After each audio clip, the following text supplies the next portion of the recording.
everyone. Welcome to December and the FamilyDeal.com 7 Sports Cave. I'm your host, Justin Rose. On tonight's show, we're talking about Michigan and Ohio State. Michigan State and their bowl game, as well as the Pistons rookie doing something in the game today for the first time. We're all excited about it right now. For the Pistons, it's an important stretch of their schedule. They're playing some teams over the next 2 weeks that if they go out and win a bunch of these games, then they can stay in that conversation as if they're a playoff team in the East. But if they go out and lose a couple of these games, more than half, then suddenly the trade deadline conversation becomes a much louder topic. Big night off the bench for Christian Wood tonight. How good has he been early this season? 11 from 14 from the field, including a pair of threes. Puts up a double-double in 22 minutes of work. 10 rebounds, career high, 28 points. Pistons led it by 8 at the break, but they were just getting started. Luke Kennard, he had 20 points of his own on the night, getting it done inside and outside in the third quarter. Now the Spurs, one of the league's best third quarter teams, but not tonight. The Pistons outscored them by 17 in that third quarter. Even first-round pick Sekou Doumbouya getting in on the action. How about an and one late for his first career points? Good on you, kid. Pistons with their most lopsided win of the year, 132-98. I feel great, man. I'm comfortable out there. The guys are trusting me every time I come on the floor. I'm starting to earn Coach Casey's trust. I know you guys can see it, and I feel good, man. I feel great. I'm glad we came out to win. There's nights he does things like that, and there's nights that he doesn't. But tonight he strung it together defensively. I thought he strung it together offensively, made good decisions, attacked the paint, attacked the rim, rebounded well. He had an all-around excellent game. Now, when Kenny Goins hit this three last year in the Elite Eight to send Michigan State to the Final Four, it was a moment Spartan fans will long remember. That's because Tom Izzo had only beaten Duke one time prior to that game, and now on Tuesday, Izzo and his team can make it 2 in a row against the Blue Devils. They're coming to town for the Big Ten ACC Challenge. It's an honor just to be, like I said, in a program like this where you get to play against the Dukes and the Kentuckys and the Kansases of the world. You know what I'm saying? That's what you come to Michigan State for. You're going to get a chance to play the best. You're going to get a chance to beat the best. So, to have them come here, it's going to be a big game for us, but it's going to be a big game for them too. Now, Michigan football still picking up the pieces after an afternoon in Ann Arbor that did not look much different than the beating they took last year in Columbus. Giving up 119 points against the Buckeyes in the last 2 meetings has fans wondering what Jim Harbaugh and company need to do to get to a place where they could compete with Ohio State in that loaded Big Ten East division. The players say, though, it's still just simple execution. No one's happy. Definitely really frustrating, especially for the seniors. But it's just kind of the same thing every year. Got to execute better, and it gets old, but just got to play better against them. We just got to execute better. That's what it comes down to at the end of the day. I thought we were prepared well. I thought we knew everything that we saw. We just got to be better. It's simply that's all it is. It's not scheme. We just got to execute. That's it. Isiah Hole from WolverinesWire.com joins me now. We're both at that game yesterday. We had a nice moment before the game started out on the field, taking some pictures. And then the game didn't happen after that. It was kind of weird. No, that's right. We're hoping that they replay that, because what we saw yesterday obviously didn't make anyone really feel that good about themselves unless you really don't like Michigan or you're a big fan of the Buckeyes. I mean, first reactions from you as that game kind of started to spiral out of control. What is going on with the defense now? The caveat I think that should be given is that obviously Ohio State's offense is otherworldly. They're #1 scoring defense in the country for a reason, the #1 team in the country for a reason. But with all of this talk in the offseason about how Don Brown is losing sleep over the 62 points last year, they handed out all these shirts that said 62-39, all of the reminders of all of it, and how Don Brown's supposed to be this defensive guru. Now, he had a great game this first 2 years against Ohio State, but I mean, if you can't stop the run game, which to me is the biggest thing, obviously it played to be the biggest thing this past Saturday, then you're just not going to win. And Ohio State ran up and down all over Michigan. J.K. Dobbins was the difference maker, had a career day. You can't let that happen. And that to me is the biggest issue, is if someone's going to come in and have a career day, it has to be from the Michigan side if you want to even have a chance to win. Let's talk about what everyone else is talking about. The question asked to Jim Harbaugh in the post-game press conference yesterday was basically, some people think it was fair, some people think it was just trying to point and poke at the bear, if you will. about the gap between Michigan and Ohio State at this point. What did you think of the question being asked by the reporter and Harbaugh's answer to it? I think it's the fairest question that got asked, honestly. I mean, that's the most important thing right now when you think about Michigan, is because everyone's going to judge Michigan off of what it does against Ohio State. So if Ohio State is blowing Michigan out every time they face each other, whether it be home or away, then that is the biggest question of how do you bridge that gap? I thought Harbaugh's response, I understood why he had to answer it that way, so I'm not going to be that mad at it.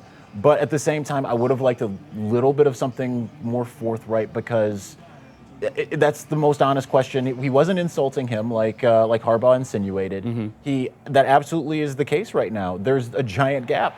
And it doesn't matter, like you mentioned Shea Patterson and the receivers and everything. Like, I thought that some players like Shea played well enough to win, but you didn't have that for the entire team, and that's an issue. You've got to be able to get playmakers who can make big plays in that game. If you talk to any Michigan alumni that has played in the football team, they'll tell you that everything is for that game. The biggest players need to make the biggest plays in that game, and you really didn't see that on Saturday at Michigan Stadium, not even a little bit. I was in the Buckeyes post-game press conference room, and I asked Justin Fields and J.K. Dobbins why they've been able to rattle off 8 straight, 17 of 19. You know, this is obviously well before their time.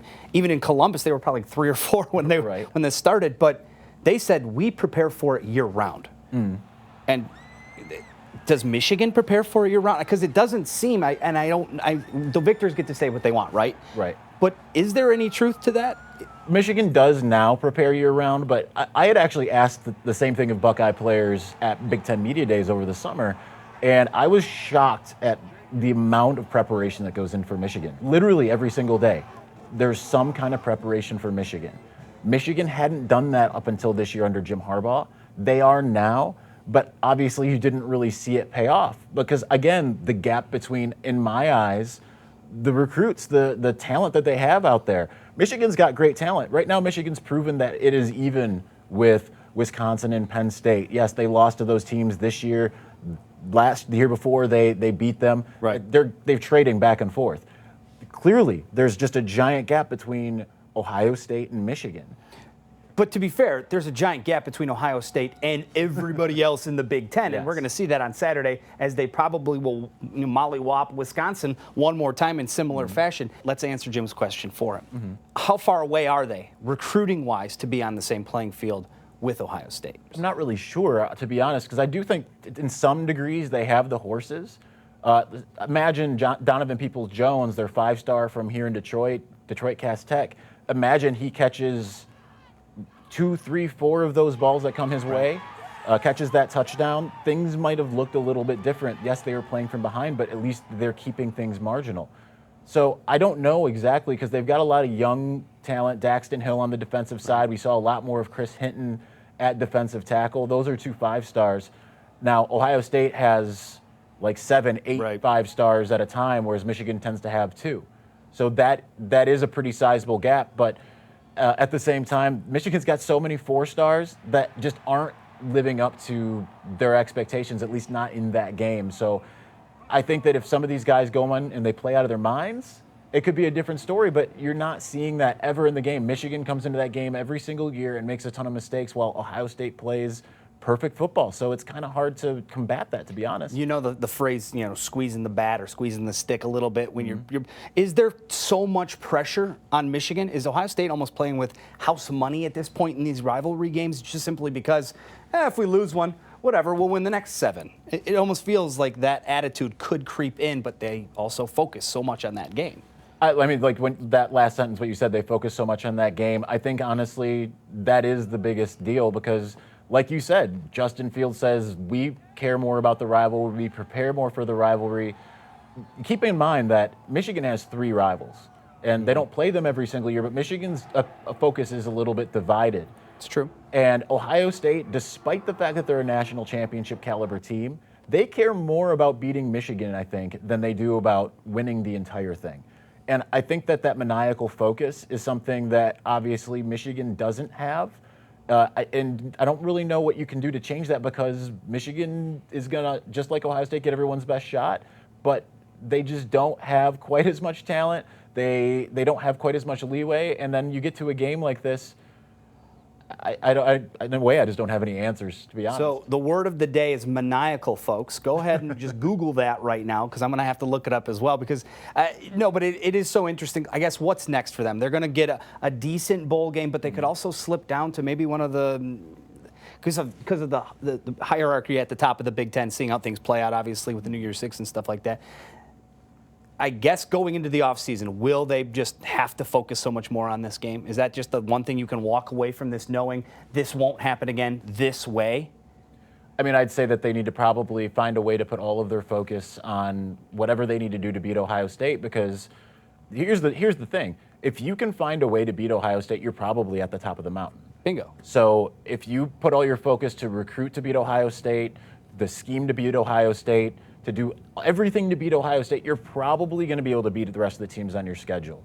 Now, I don't know where you start. I mean, you start with recruiting, but then you try to get the scheme. And I understand that that's not, you might lose some games along the way, but that's the mountain you got to climb, is to try to find a way to take down the dragon. And right now, it's a chasm right now between Michigan and the Buckeyes. It's going to be a long break before the Wolverines are back in action. They'll probably play sometime around New Year's Day, but certainly till after Christmas, leaving Wolverine fans wanting more. But you can get more at wolverineswire.com. Isiah Hole, thanks, man. Absolutely. Always appreciate your time coming in. Meanwhile, Michigan State locked themselves into a bowl game with an ugly but gritty win over Maryland yesterday. It certainly hasn't been a pretty season in East Lansing. But the fact that they are going to a bowl game for the 12th time in Mark D'Antonio's 13 seasons is something that this senior class is taking pride in.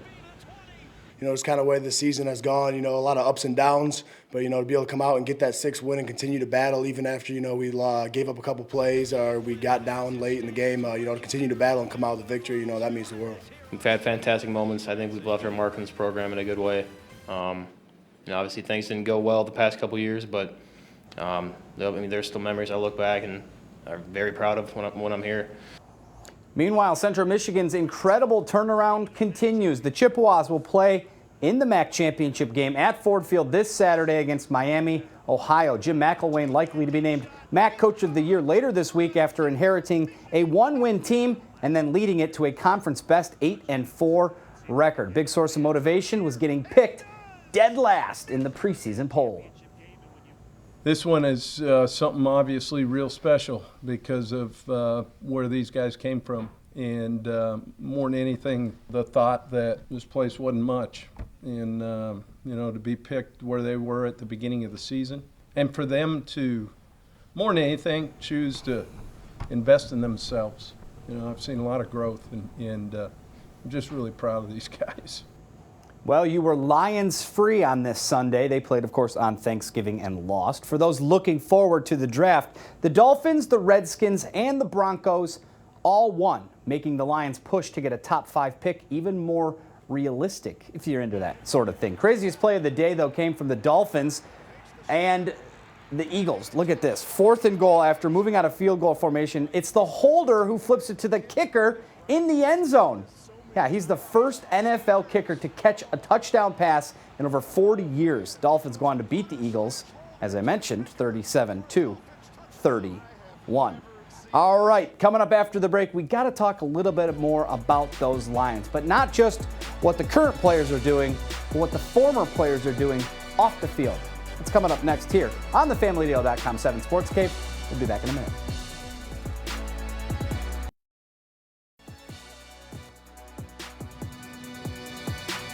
Welcome back to the FamilyDeal.com 7 Sports Cave. Happy to be joined today by Tim Walton Sr., the president of the Detroit NFL Players Association. And look, man, you guys are all about getting involved in the community and all about doing things. And you're so close with the Lions as well. And I think it's such a cool partnership that former players have with the current players and then the community as well. I owe that all to Mrs. Ford, because let me tell you what, we had a turkey drive. We have it every year, and we gave away about 400 turkeys. Wow. Our goal was 300, but I tell you, it was a blessing because there's a senior housing that's right adjacent to there, and that's one of the reasons why that's my vision, just to be able to give back to that community. When I think of the NFL, Players Association, there's also a golf outing they do in the springtime, which is for scholarships for kids there. I know I met a young man who's going to Michigan with a little bit of help from you guys. I know that you guys are also doing stuff with the high school and the PSL. There's an awards banquet I've hosted the past couple of seasons. Our former players that usually stay here in Michigan, they really get involved, and a lot of the current players as well, with the support and help of the community relations and Jen and Brandon Scott. We work well together with those guys. They involve the entire organization, Detroit Lions organization. You're a fan like us, though, now. I mean, you got to watch the product that's currently out there. And look, I know there's a lot of upset people. There's a lot of different things. Obviously, Matthew Stafford not playing, but when you look at the grand scope of the season, what's your take from a former player's perspective on the current situation of the Detroit Lions? So my former, here's my opinion. Here's the Walton theory. Okay, here we go. I think the players are buying into his system. I think it's taken more time than we like as fans for them to buy in to Matt Patricia's. Obviously, he comes from a winning tradition. I think the entire staff, I think Mrs. Ford, she is hands-on, phenomenal. I just think that you'll start seeing changes for the better in the very near future. I think this is the second year. I think we just got to give him an opportunity. I think I do really think that this program is going in the direction that Matt is trying to spearhead it. And I think if we be patient, we being fans, because we're fans as well, I think we'll see the prize at the end. Is there a turning point in maybe something you've witnessed with another team or a team that you played on or someone you knew that moment? Because we're still waiting for the aha moment. I think that's at least the people who are still kind of going, well, it's kind of 2 years in, not even quite two. What would that be? What would that look like? What would that feel like? So we can go back through some of the games. Most of these games we were in. Most of these games we were winning, and that lets me know that these players want to play. They want to play for Coach Patricia. Here's my prediction. I think this year coming up, next year in 2020, we'll see at least 10 wins. Ooh. Now, you heard it here first on Sports Cave. All right. We'll see 10 wins. Tim, thank you so much for coming in. Appreciate everything you do for the community out there at large. All right, coming up after the break. You like hockey, Tim? Yeah, you know what? I like hockey, but you know how his brother is with hockey, The Frozen Four is going to bring you down and get you into hockey. We're talking with the senior chairman who's bringing it to Little Caesars Arena. That's coming up next here on the 7 Sports Kids. Stay with us.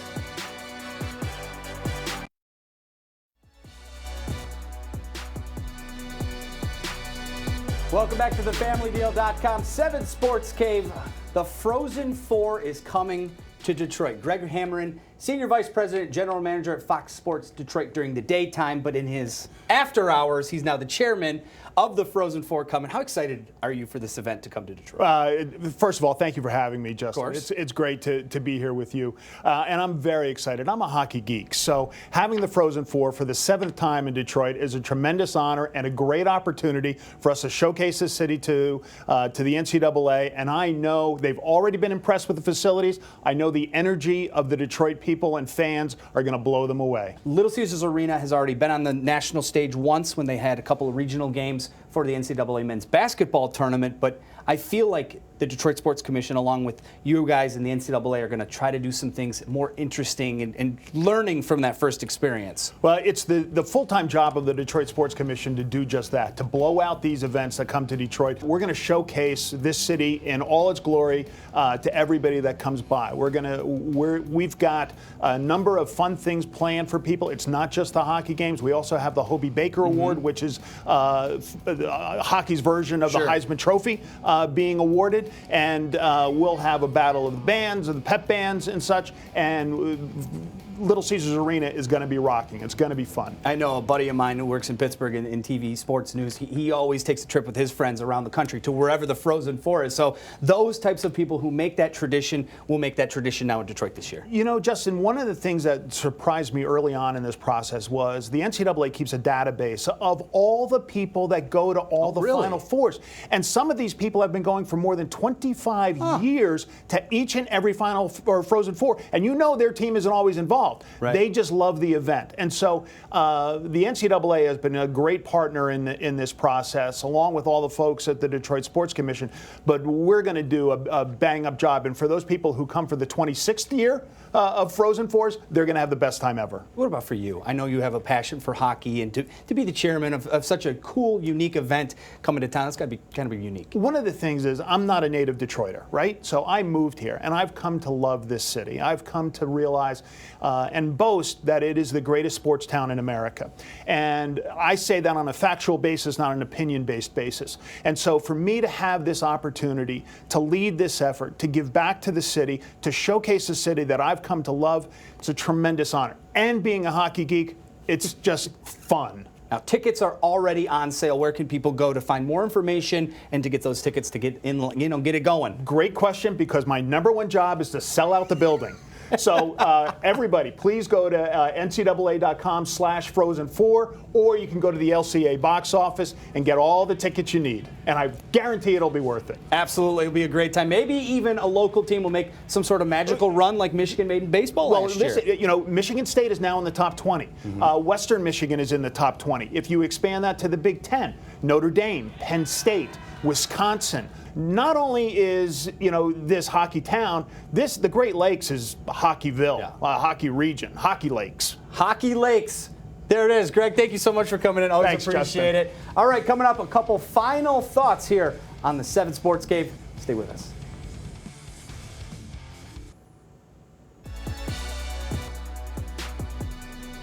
Welcome back to the FamilyDeal.com 7 Sports Cave. All right, let's talk about bowl games. Next week, we'll have, obviously, the unveiling of where Michigan and Michigan State are going, as well as Central and Western and maybe even Eastern. But right now, the bowl projections have Eastern on the outside looking in. We'll have plenty of time to break down where we think Michigan State should go, where Michigan should go, who should they play, and the juicy matchups. But Eastern Michigan deserves to go to a bowl game. They, like everybody else, have a 6-6 record. But right now, there are 79 teams eligible for a bowl game and only 78 spots. Chris Creighton, he's my guy. Ypsilanti, great place. Eastern Michigan, going to a bowl game. Come on, bowl games. Figure it out. Get them in there. Don't let them be the ones sitting on the shelf. Thanks to all my guests for coming in tonight. We appreciate you. We will see you next week. Have a great week.